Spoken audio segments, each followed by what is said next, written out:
What is going on, everybody? Welcome back to the Rant Review Pro Wrestling. We're talking today about a bunch of different stuff over the past week involving WWE, AEW, New Japan, Forbidden Door, WWE WrestleMania Backlash, all kinds of stuff that we're going to be covering in this video recap of the last week in pro wrestling. But before we get to that, I want to remind you guys that YouTube wants to remind you to hit the like button.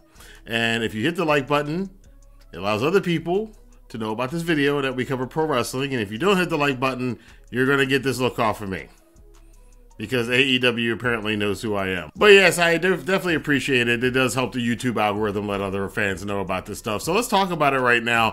First off, we're just going to cover the pay-per-view this weekend from WWE World Wrestling Entertainment, WWE WrestleMania Backlash, just to make sure that you know it's the Backlash from WrestleMania, not the Backlash it's been for the last 20 years. This show, I would say this is like a C-list level WWE pay-per-view. Probably would have been, I don't know, what they used to call those in your house pay-per-views. That's what it felt like. Pretty decent crowd on hand. They said it was sold out there. A couple matches on the card. Most of them, in fact, the first three were rematches from WrestleMania. You had Omos again against Bobby Lashley, this time with MVP in Omos's corner. Omos wins that match. AJ and Edge have their rematch from WrestleMania. Edge once again getting the win, this time with a new member of what I just calling it the House of Edge until someone tells me otherwise. But the newest member of the House of Edge came in, shook AJ off the top rope. AJ hurt his arm, and the reveal became, and people thought it was a guy. And there's more of this gender bending stuff, but it came to find out that the person who helped Edge beat AJ Styles here at WrestleMania Backlash was Rhea Ripley, who has gone full heel now, dyed her hair a different color. That woman is just that's a lot of woman, man. But she's now part of Edge's group along with Damian Priest, and we'll see where this is going in the future.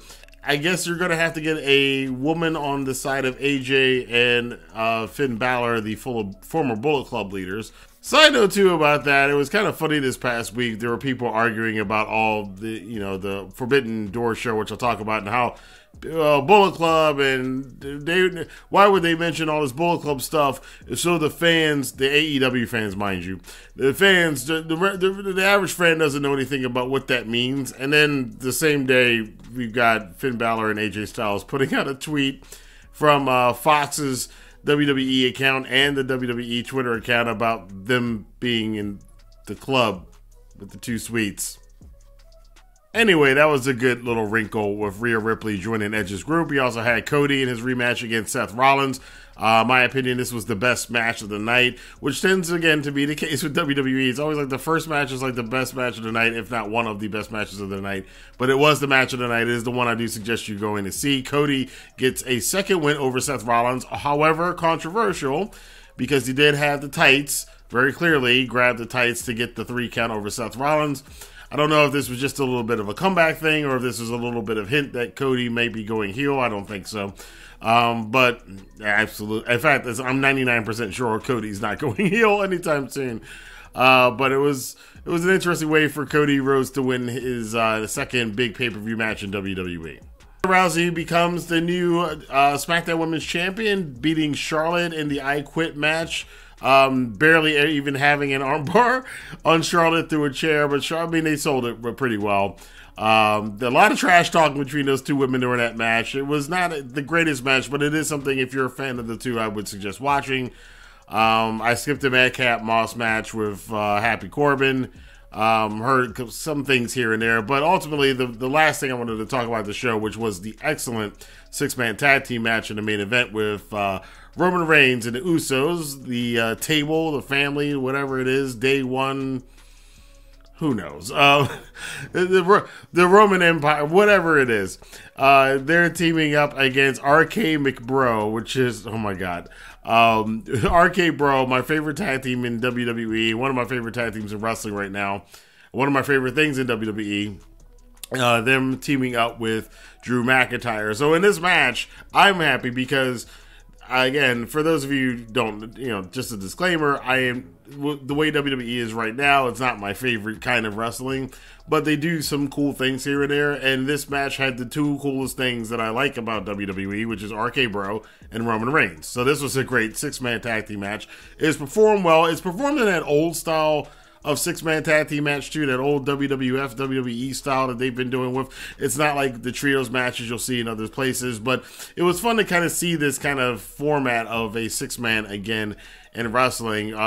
Lots of great near falls, lots of great moments. Randy Orton hitting the RKO on Roman mid-Superman punch. That was pretty cool. Randy is clearly the most over person. In fact, I think he's the most over face in WWE right now. And him and Riddle's team, that's what did it.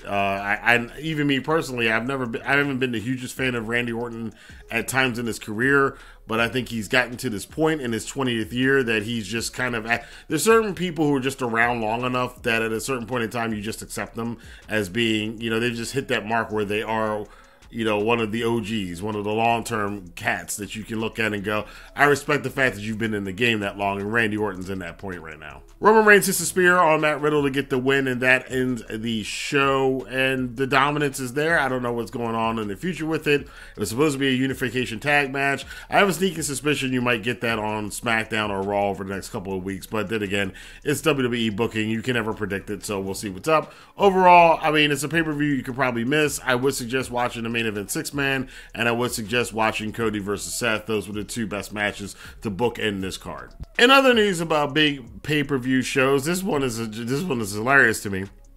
The New Japan AEW Forbidden Door show sold out almost immediately. In fact, they're sold out almost in the pre-sale. Tickets officially went on sale Friday. There were only a handful left, and those went up quickly, almost immediately. Now, the resale market there, I looked at the resale market. I did kind of track this for a little bit on Friday, and I noticed there were a lot of tickets in the resale market, but then about an hour later, that whatever that number was cut in half.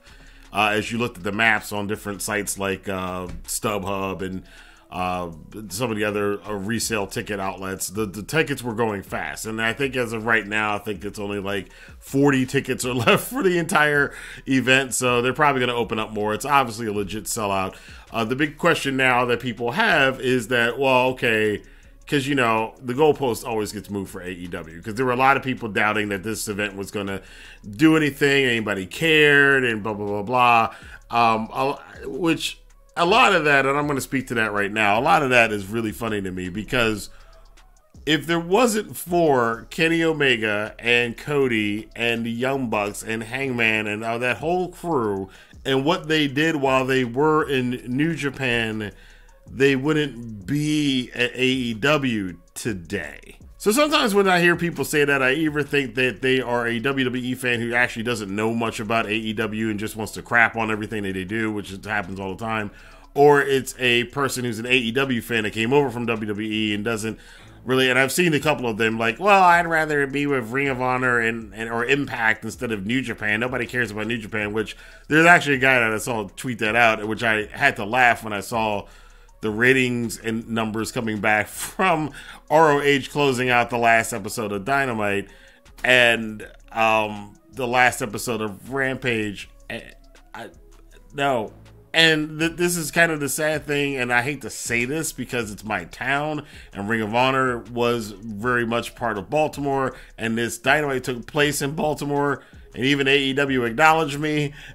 Acknowledged me. But I gotta say, man, that there was a significant portion of the crowd that left for a lot of the ROH stuff, and of course the ratings. But of course, there's a bunch of reasons why AEW's ratings were down. In fact, they were higher than I thought they were going to be. I thought they were going to be really way down because of the NBA and the time shift of Rampage yet again, and the fact that the main event was a women's title unification match for Ring of Honor with two women that have barely been on AEW television. So, I don't think a Ring of Honor AEW show would be selling out the United Center. I don't think a Ring of Honor or Impact versus AEW show would be selling out that place. But a New Japan, and this is the reason why, and a lot of people who don't understand the history, which I think is about probably maybe half the AEW audience, The other half, this is where we come in to not go, oh, you guys are stupid, but to kind of educate them and say, well, this is the reason why this is a big deal, because AEW exists, and this is the truth, because of the things that the elite guys did in New Japan during the mid to late 2010s. If it wasn't for Okada versus Omega, if it wasn't for a lot of those big shows with the Tokyo Dome shows and Dominion and Kenny winning the G1 and the Bullet Club stuff and the Bullet Club implosion and Cody versus Kenny, and the majority of that stuff happened in front of large crowds in New Japan, which helped legitimize the fact that these guys were draws. They were just overseas drawing. And not only were they overseas drawing, but they were starting to turn a lot of eyeballs in the West over to what was going on over in the East, which is not an easy accomplishment. Again, considering that New Japan Pro Wrestling, when that all started, was primarily in Japanese. So there's language barriers, cultural barriers, time zone barriers, yet these guys were able to move the needle for a lot of fans to watch New Japan, to the point that New Japan came to the States, underbooked their first 2 shows that, again, sold out in a matter of an hour or two. Then they sold out the Pyramid, and then they sold out Madison Square Garden and all this other stuff. So, and you know, Nick and Matt Jackson made mention of this, that was sellout was because of people thought that they were going to be on the show, which is absolutely true. But the best thing I could say is that it's awesome that they sold out. I mean, I have my tickets. I will be attending that show. You knew I was going to that show. There is still a question about the buy rates for the pay-per-view. You know, yeah, you can get people to fly in who are rabid fans, but can you get people to buy this pay-per-view and watch it? And that's a different question, which I don't really know the answer to. But there's a lot of stuff floating out there. There are people talking about that the Access TV ratings for the New Japan show, they're so low. This is a big mistake for AEW, the Access TV show. Again, you can tell this is a person who doesn't know anything about New Japan and the history of New Japan and AEW, because anybody who actually is a fan of New Japan, which is, I think there was like 100,000 people that in the West or in the United States or whatever that were subscribed to New Japan World. I can never get a clear number on that, but there is a significant amount of them, obviously, that they're paying Kevin Kelly every single month to do commentary for it. If you didn't know the history of this, you would know that most people who watch or New Japan in the West are not watching it on Access TV. We're watching it on New Japan World. The Access TV show is for something so people can happen upon it after they're watching Impact or whatever, to come on and to take an interest in it and just peek and see stuff, because those matches are like a month old, so, or at least 2-3 weeks old at the very earliest.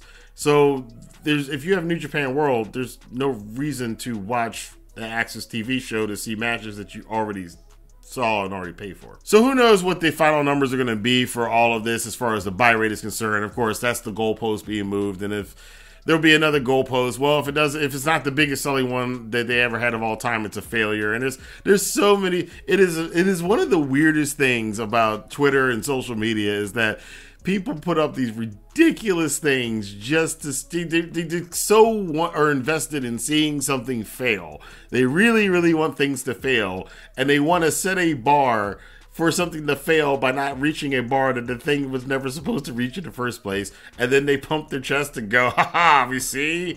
After being wrong about 20,000 times. Wrong about All In, wrong about them getting the TV deal, wrong about them having 1 million viewers, wrong about them being able to do a stadium show, wrong about anybody caring about it, wrong about them doing all kinds of things. The AEW crew, 9 times out of 10, they exceed and meet their expectations and go beyond what the goalposts are, so we just keep moving. That goalpost doesn't even exist. It's not even a goalpost anymore that they're moving. It's a small, the world's tiniest golf hole set at the top of Mount Everest back in 1987. AEW would have to go and sink a hole in one in that one and back in time.